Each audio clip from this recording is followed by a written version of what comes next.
So I want you to just imagine a single person who is essentially responsible for the fact that nearly half of the world's population is alive today. Yeah, just kind of sit with the sheer scale of that for a second. Right. Billions of people living, breathing, just going about their daily lives entirely because of a specific scientific breakthrough made by one guy. Exactly. But now, imagine that exact same person is universally remembered by history as the father of chemical warfare. Yeah. A man whose research, indirectly laid the darkest possible groundwork for the Holocaust. It's honestly the ultimate historical paradox. Welcome to today's deep dive, everyone. We are looking at just a terrifying duality today. We really are. We're examining how one single, undeniably brilliant mind can simultaneously produce, the greatest life-giving technology in human history, and then also the most horrific instruments of death. It forces you to really look at the boundaries of human invention. Like, what happens when the pursuit of scientific progress becomes entirely, completely unmoored from human consequence? And this isn't just abstract history. Like, look at whatever you ate for lunch today. Or dinner, or whatever snack you're having right now while listening. Exactly. Because without the chemist Fritz Haber, half the food on that plate literally wouldn't exist. It's wild to think about. There would simply not be enough nitrogen in the soil of the earth to grow it. You carry his legacy in the very cells of your body right now. Okay, let's unpack this. Because to understand how he changed the literal composition of our world, we have to rewind, right? Yeah, we have to go back to 1868. Right. To a city called Breslau, which was then part of the Kingdom of Prussia. It's now Wrocław in modern-day Poland. And Haber was born into a pretty wealthy Jewish family. His father, Siegfried Haber, was this highly successful merchant, right? He dealt in dye pigments, paints, pharmaceuticals, things like that. He did. But the defining tragedy of Haber's life strikes almost immediately. Yeah, it's so sad. Within 3 weeks of Fritz's birth, his mother, Paula, actually passes away from complications related to the pregnancy. Oh, wow. And that loss just leaves Siegfried completely devastated. And it instantly forms this profound, really deep chasm between father and son. Because he blames him. Exactly. Siegfried essentially internalized the idea that young Fritz was the reason Paula was dead. And you really see that play out, Even when Fritz is left in the care of various aunts initially, that lack of paternal warmth sets a massive foundation for his life. Yeah, and when Fritz is about 6, Siegfried remarries. He marries a woman named Hedwig Hamburger, and they end up having 3 daughters. Right, and Siegfried shows immense love and care for his daughters. But Fritz he's kept that arm's length constantly. He is. He develops a really close relationship with his stepmother and his half-sisters, which is good. But the patriarch of the family, the one whose approval he obviously craves the most, just remains this cold, unyielding wall. The psychological foundation being poured here is so critical to understand the rest of his life. Oh, absolutely. We're looking at a lifelong pattern. Haber is desperately trying to prove his worth, to prove his usefulness to a dominant patriarchal figure. Yes. First, it's his literal father. Right. And later in life, he basically transfers that exact same desperate need for approval to the German state itself. He spends his entire life trying to be the perfect, indispensable son. I mean, to be frank to Siegfried, looking at it like a Greek tragedy, he clearly had the capacity to love. He loved his daughters. But looking at Fritz was probably like looking at the living, breathing receipt for his first wife's life. That's a good way to put it. It wasn't necessarily active malice, It was just this unresolved grief manifesting as incredibly damaging parenting. Yeah, and the breaking point of all this comes when Fritz actually tried to join his father's business. Right, because he goes off, earns his PhD in chemistry, and you'd think, okay, that would have earned some respect from his dad. You would think. Yeah. But instead, Siegfried forces him to take handwriting courses. Wait, handwriting courses? Yeah, and he wants him to become a salesman. He didn't care at all about the academic achievement. He just wanted a merchant. Which leads to this completely fascinating disaster involving a cholera epidemic. Oh, yeah. So Fritz is back home. He's trying to prove his worth in the family business.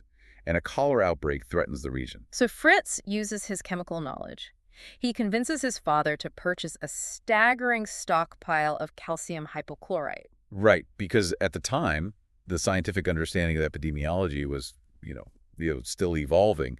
But calcium hypochlorite was known as a really potent disinfectant. Let's actually break down why he thought that was a good idea, chemically speaking.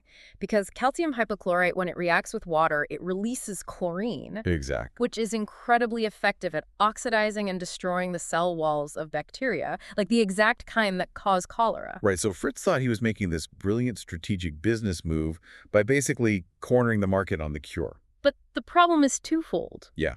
First, the epidemic ends up being completely isolated. It never actually sweeps through their region like everyone feared. So the demand never materializes. Nobody needs the disinfectant. Exactly. And second, and this is far more critical chemically, calcium hypochlorite is highly unstable. Right. It's not a compound you can just pack away in a warehouse for a rainy day. No, not at all. It absorbs moisture from the air, and it undergoes this slow decomposition. It literally loses its active chlorine content over time. So Siegfried is just sitting on a literal mountain of a chemical that is degrading into useless dust. Yes, losing money by the day. It is an absolute catastrophe. Siegfried throws their incompatibility right in Fritz's face. He tells him he categorically does not belong in the business world. He says, just go back to your university studies. He essentially banishes him to academia. And that profound rejection just pushes Haber entirely away from the world of commerce. Like, if he can't find an identity as Siegfried's successor, he decides he is going to forge a completely new identity for himself in the laboratory. Yeah, he immerses himself deeply. He studies under some really notable figures like Robert Bunsen. Like the Bunsen burner. Exactly, the namesake the Bunsen burner. But as he's grinding through these academic ranks, he makes a highly calculated decision. This is where it gets really interesting. Between 1892 and 1894, while he's working as an assistant in Jena, Haber converts from Judaism to Lutheranism. Right. Now, his family back in Breslau had been largely assimilated. The Edict of 1812 had allowed Jews in Prussia to be treated as local citizens. Yeah, and the Habers weren't strictly observant of synagogue traditions, though they definitely supported the community. Haber always identified strongly as German. Right, but what's fascinating here is the cultural context of 19th century Prussia, the Kaiserreich, right? It is essential to understand this. While Jews were legally citizens, there was a very real, very heavy glass ceiling. Oh, totally. If you wanted to reach the highest tiers of the university system, like becoming a full professor. Or if you wanted to gain an officer's commission in the military. Right. Being Jewish was an almost insurmountable barrier. Anti-Semitism was fully institutionalized. And Haber didn't just want to be a scientist. He wanted to be a prominent, influential German scientist. He's basically hacking the social hierarchy of the 1890s. He really is. He's shedding his heritage like an old coat just to get a seat at the table. He knows the rules of the game, and he decides to play it so he can advance. And once he secures that footing, his academic climb at the University of Karlsruhe is staggering. I mean, he dives into rigorous studies of dye technology, electrochemistry, and specifically the thermal decomposition of hydrocarbons. Okay, let's unpack that term for a second. Thermal decomposition of hydrocarbons.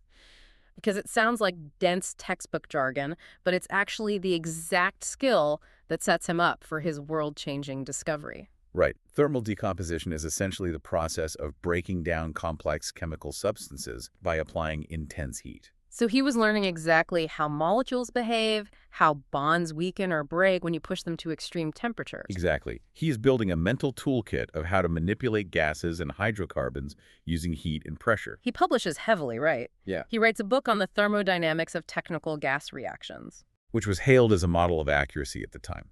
He just shows this brilliant, really obsessive mind that's capable of synthesizing completely different scientific disciplines. And with that toolkit, Haber sets his sights on solving an existential threat that is literally terrifying the globe at this point. Yeah, the global food supply at the turn of the 20th century was hitting a mathematical wall. The world relied entirely on natural deposits of sodium nitrate to use as fertilizer. And without nitrogen, crops simply cannot yield enough to feed a rapidly growing population. Because nitrogen is a core component of amino acids, right? Right. The building blocks of plant proteins. Exactly. No nitrogen, no food. Period. And at that time, the primary source of this fertilizer was natural deposits. It was heavily concentrated in South America, mostly mined in Chile. Right. They were shipping millions of tons of mineral deposits and literally bird guano across the ocean just to keep European and American crops growing. But the terrifying reality was that those natural deposits were finite. The population was booming, the land was exhausted, and starvation on a truly global scale was looming within decades. And the cruel irony of all this is that the solution was literally floating all around them. It's so crazy to think about. The Earth's atmosphere is roughly 78% nitrogen gas. We are breathing it right now. But the problem is, atmospheric nitrogen is completely useless to plants. Right. The goal for chemists worldwide was to figure out how to synthesize ammonia, which is a compound of nitrogen and hydrogen directly from the air. So that it could be turned into a liquid or solid fertilizer that plant roots could actually absorb. But doing that is incredibly difficult. Yeah, because nitrogen gas consists of two nitrogen atoms locked together by a triple covalent bond. Meaning they share 3 pairs of electrons. Exactly. It is one of the strongest chemical bonds in nature. That triple bond makes atmospheric nitrogen incredibly stable and stubbornly unreactive. Like, in nature, it takes the immense energy of a literal lightning strike, or the really slow, specialized work of certain bacteria in the soil to break those atoms apart. Imagine nitrogen is a perfectly happy couple locked in a tight embrace, or like a titanium vault completely rusted shut. Right. The two atoms are locked inside together and they do not want to be separated. And scientists have been trying to pry this vault open for years. But the energy costs to force the reaction were just way too high. You'd spend more energy breaking the bond than you'd ever get back in agricultural value. But this is where Haber's expertise in the thermodynamics of gas reactions literally changes human history. Right. In 1909, he realizes that he can apply Le Chatelier's principle. Which is a chemical principle, stating that if you change the conditions of a system in equilibrium, like, say, drastically changing the pressure or temperature, the system will shift to counteract that change. So Haber theorized that if he used immense pressure, he could essentially force the nitrogen and hydrogen to combine. Brute force. Pure brute force. He literally built a chemical pressure cooker to forcefully rip them apart and pair them off with hydrogen. He subjects the gases to 500 degrees Celsius and an immense pressure of 2,900 pounds per square inch. But even that isn't enough on its own, right? He needs a catalyst. Yes, the catalyst is the key. Originally, he used rare metals like uranium and osmium. So if the heat and pressure are the brute force trying to rip the titanium vault open, the catalyst is the chemical lubricant. That's a perfect analogy. It lowers the activation energy required. The nitrogen molecules bind to the surface of the catalyst, which weakens that stubborn triple bond just enough for the hydrogen atoms to slip in and react, forming ammonia.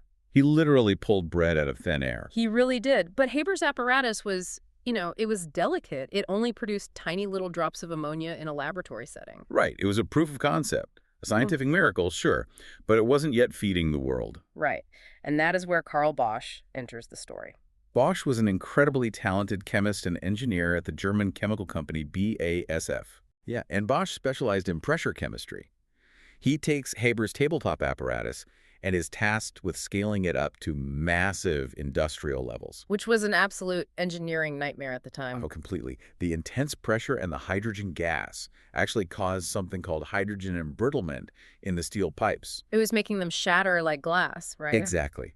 Bosch had to design these dual-chambered pipes with soft iron linings just to survive the process. And he also replaced the rare, really expensive osmium catalyst with the highly refined, cheap iron catalyst. So this partnership creates the Haber-Bosch process. And by successfully commercializing this, they absolutely shattered the natural limits of human population growth. It's hard to overstate. Synthetic fertilizers allowed farmers to produce dramatically better, healthier crops at much faster speeds. It meant you could grow vastly more food on the exact same plot of land. And Haber wins the 1918 Nobel Prize in Chemistry for this breakthrough, right?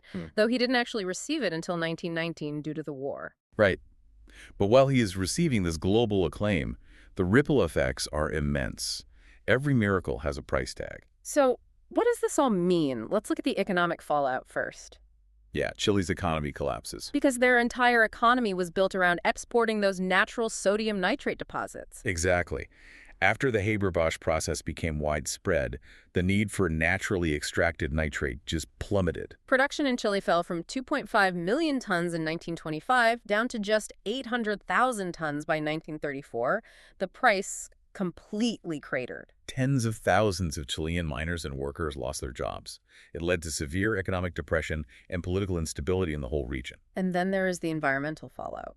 Right, because synthetic fertilizers are so cheap and abundant now, they are routinely over-applied to crops, The plants can only absorb so much nitrogen, the rest just washes away in the rain, causing severe nitrogen runoff into local rivers, lakes, and oceans. which triggers explosive algae blooms. The excess nitrogen acts as this, like, superfood for algae, which multiply rapidly, covering the surface of the water. And when that algae eventually dies and decomposes, the bacteria feeding on it consume all the dissolved oxygen in the water. It creates dead zones, it completely suffocates local fish populations, and destroys aquatic ecosystems. And it's a crisis we are still aggressively fighting today. It's the ultimate butterfly effect. A guy in a German lab turns a valve, and a decade later, a miner in Chile is out of work, and a lake halfway across the world suffocates from algae. It's wild. But, it is worth looking at Haber's own Nobel acceptance speech in the context of all these unintended consequences. Yeah, you might expect sheer hubris from a man who conquered the atmosphere. But he actually showed a surprising moment of humility.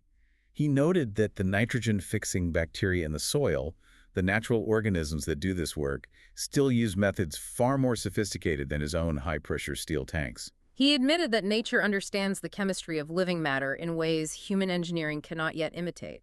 It was a rare moment of awe for the natural world he had just conquered. But the most terrifying pivot in our story isn't about economics or the environment. It's about war. Yeah.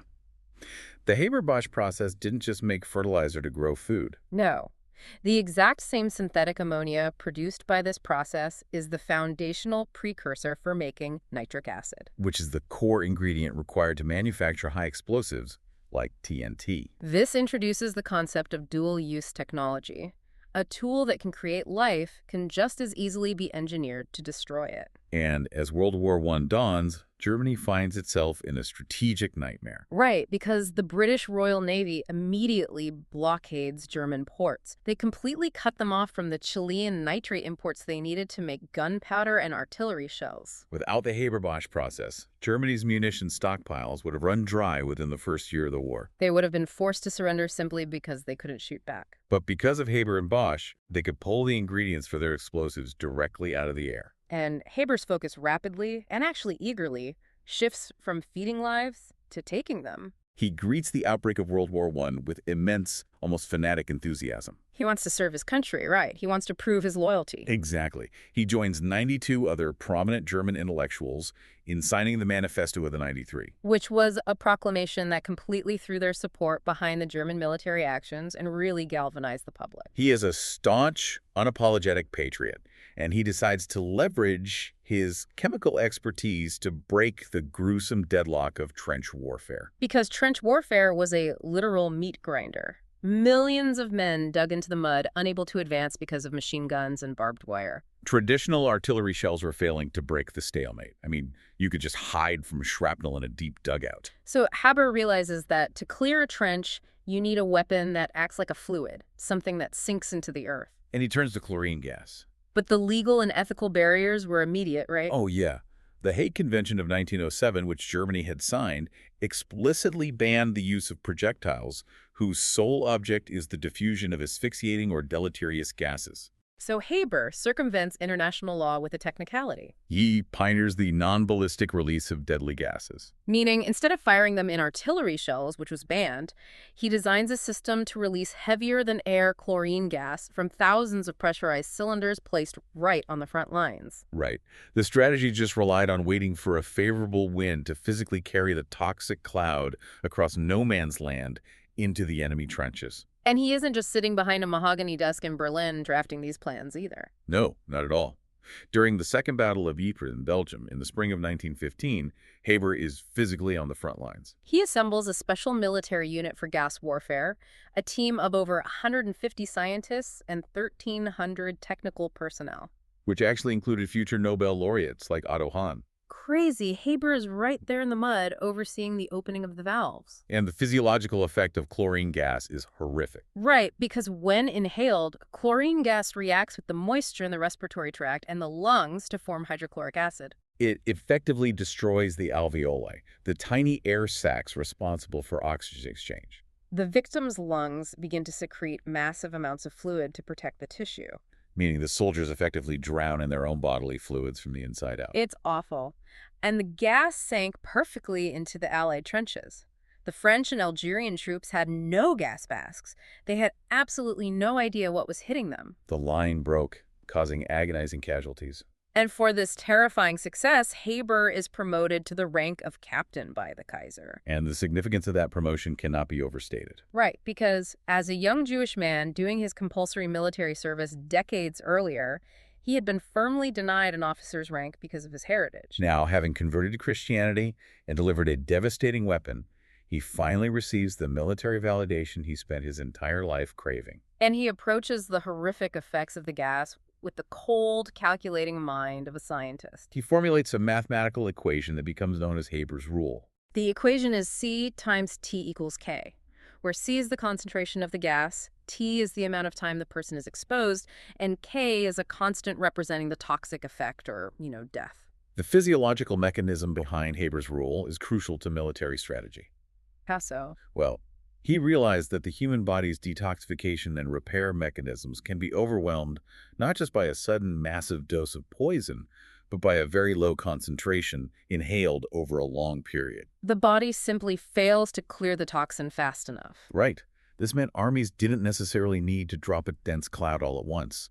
They could blanket an area with low-level gas for hours, ensuring the trenches became lethal over time as the soldiers slowly accumulated the fatal dose. He reduced human suffering to a sterile math equation. It's like an accountant balancing a ledger, but the currency is suffocation. It really is.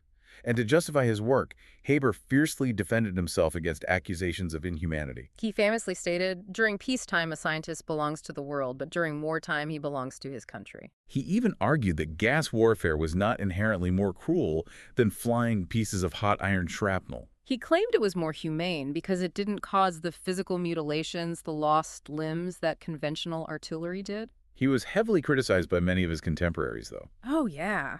The physicist Albert Einstein, who was a pacifist and actually a friend of Haber's, was completely appalled by his involvement in chemical weapons. The ethical dilemma facing chemists at that time was profound.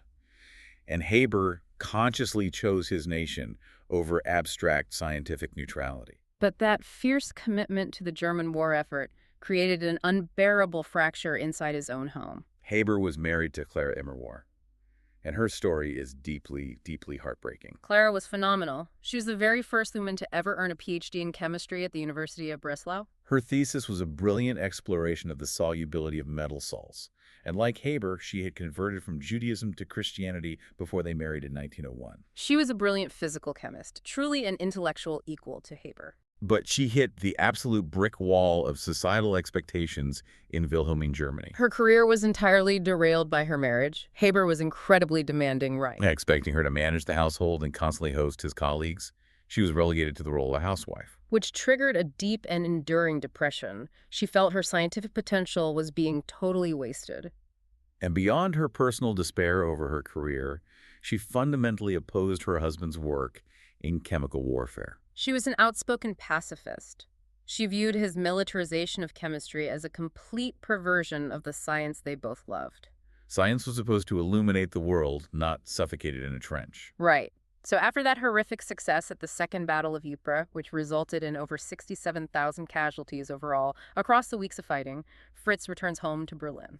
He is celebrating his promotion to captain, and he and Clara have an explosive argument. The tragedy reaches its peak on the night of May 2nd, 1915. Following their argument, Clara goes out into the garden of their villa in Dahlem. She takes Fritz's military service revolver, the very symbol of his newfound military status, the weapon he was issued as a captain, and she shoots herself in the chest. And she doesn't die instantly. In a deeply traumatic turn of events, the gunshot is heard by their 12-year-old son, Hermann, who rushes out and finds his mother dying in the garden. To have your brilliant wife take her own life with your military weapon in protest of your life's work and to be found by your own young son, it is an unimaginable trauma. But Haber's reaction is chilling. It really is. Within days of Clara's suicide, before she's even properly mourned, Haber literally packs his bags and leaves for the Eastern Front to oversee more gas attacks, this time against the Russian army. It demonstrates a level of compartmentalization that is staggering, to literally pack your bags for the front lines days later. Clara saw the ethical horror of what chemistry could do when stripped of humanity. Her suicide is widely interpreted by historians as the definitive, desperate protest against his work. But Haber, just completely steadfast in his conviction that he belonged to his country, walled off his personal grief, left his traumatized son, and continued serving the state. He does eventually remarry in 1917. He meets a woman named Charlotte Nathan. Right. The story goes they met at the Adlon Hotel in Berlin. It was raining. She handed him an umbrella. They had a charming exchange, and they married. They have 2 children, but that marriage also slowly deteriorates and ends in divorce by 1927. His personal life is just a landscape of fractured relationships.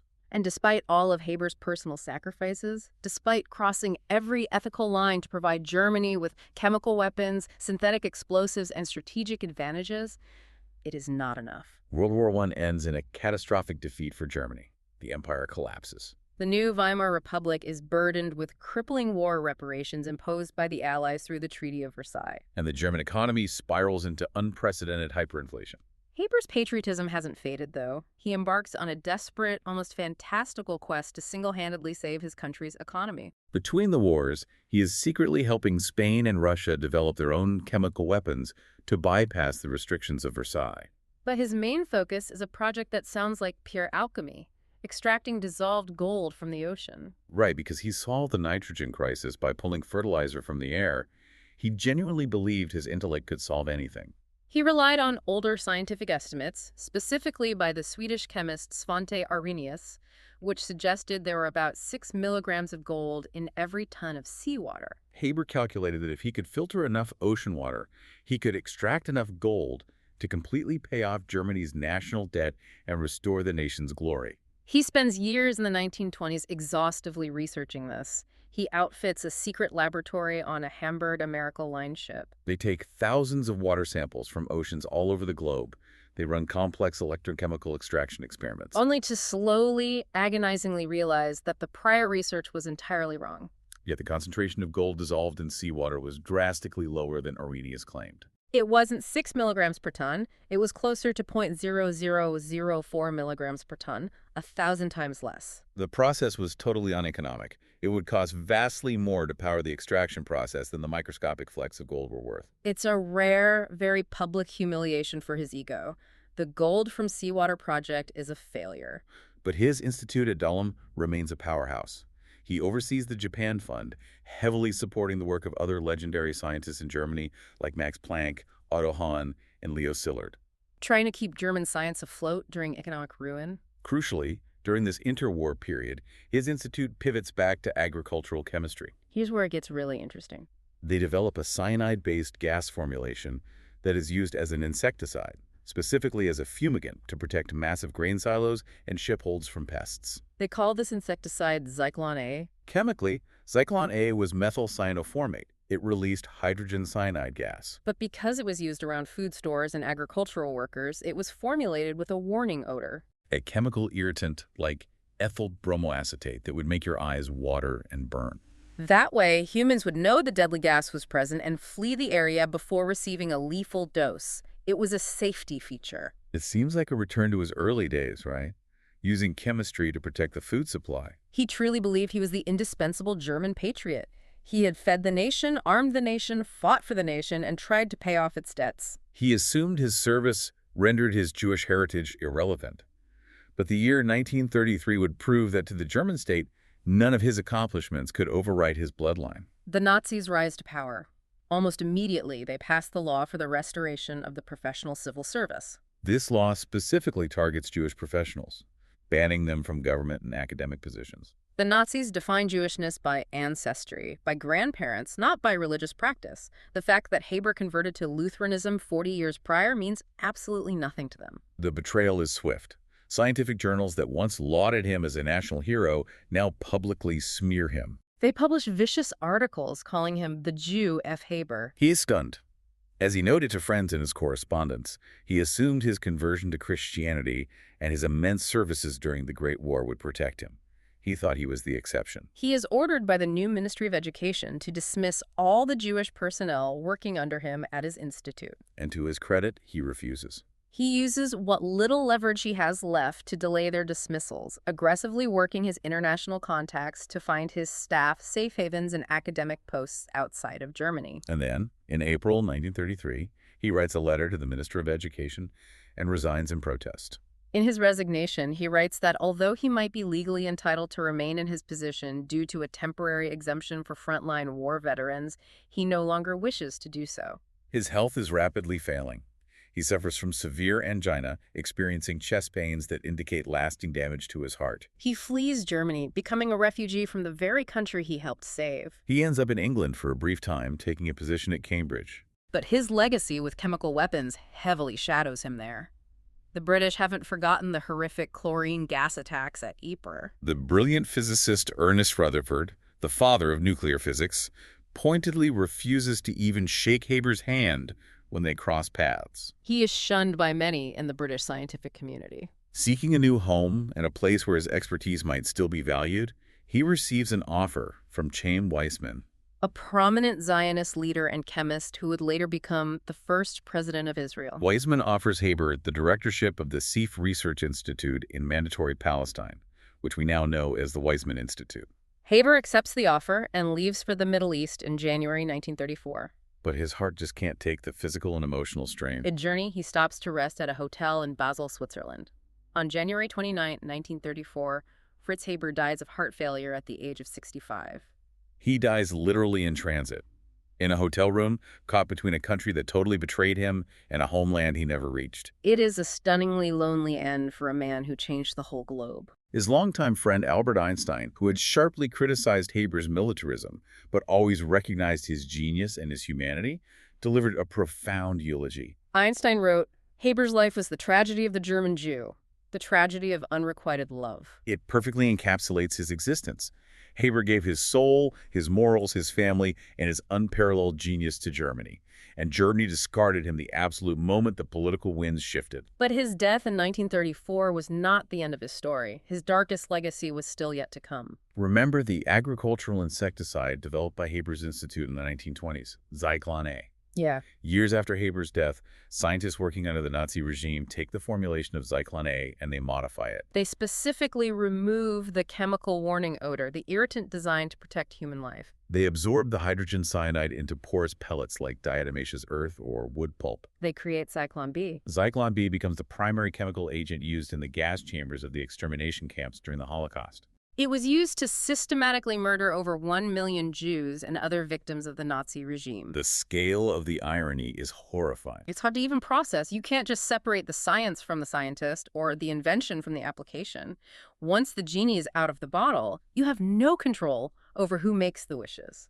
The man who tried to escape his Jewish heritage, who compromised his ethics to build chemical weapons for the German war machine, inadvertently provided that exact same machine with the very tool they use to exterminate his own people. And the horror touched his family directly. Among those murdered in the concentration camps using the gas developed from his institute's research were members of Haber's own extended family. His half-sister Frieda's daughter, her husband, and their 2 children were all killed in the camps. The generational trauma of his legacy continued to ravage his descendants. His son, Hermann, the boy who found Clara after her suicide, eventually immigrates to the United States to escape the war. But the weight of his family's legacy, the compounding trauma, is too much. Hermann takes his own life in 1946. And then, Hermann's oldest daughter, Claire, who was also a brilliant chemist working on antidotes to chlorine gas, commits suicide in 1949 after her own scientific research is sidelined. It is a dark, sprawling shadow cast over an entire family line. You look at the entirety of his life, and it demands that we confront the fundamental ambiguity of ethics in science. The sheer whiplash of Fritz Haber's life is staggering. He's the savior of billions, literally pulling the fertilizer that feeds half the planet out of the air using heat and pressure. And he is the architect of mass death, pioneering trench warfare and laying the chemical groundwork for the Holocaust. He is a man who was ultimately destroyed by the very nation he compromised his deepest morals to protect. We often look at modern innovators, right? The people building artificial intelligence, pioneering gene editing tools, or writing the algorithms that dictate our global communication. We tend to assume that the pursuit of efficiency will naturally lead to human flourishing. But the life of Fritz Haber demands that we ask a harder question. When we invent tools that rewrite the fundamental rules of nature, are we absolutely sure we know who will be holding the controls a decade from now? The nitrogen that feeds us is the exact same element in the explosives that destroy us. The pursuit of total efficiency, stripped of humanity, is a terrifying thing. We want the world to be clean, binary, good or evil. But the legacy of Fritz Haber proves that human invention is undeniably murky. The tool is neutral. The tragedy and the triumph is entirely human. Thank you for joining us on this deep dive.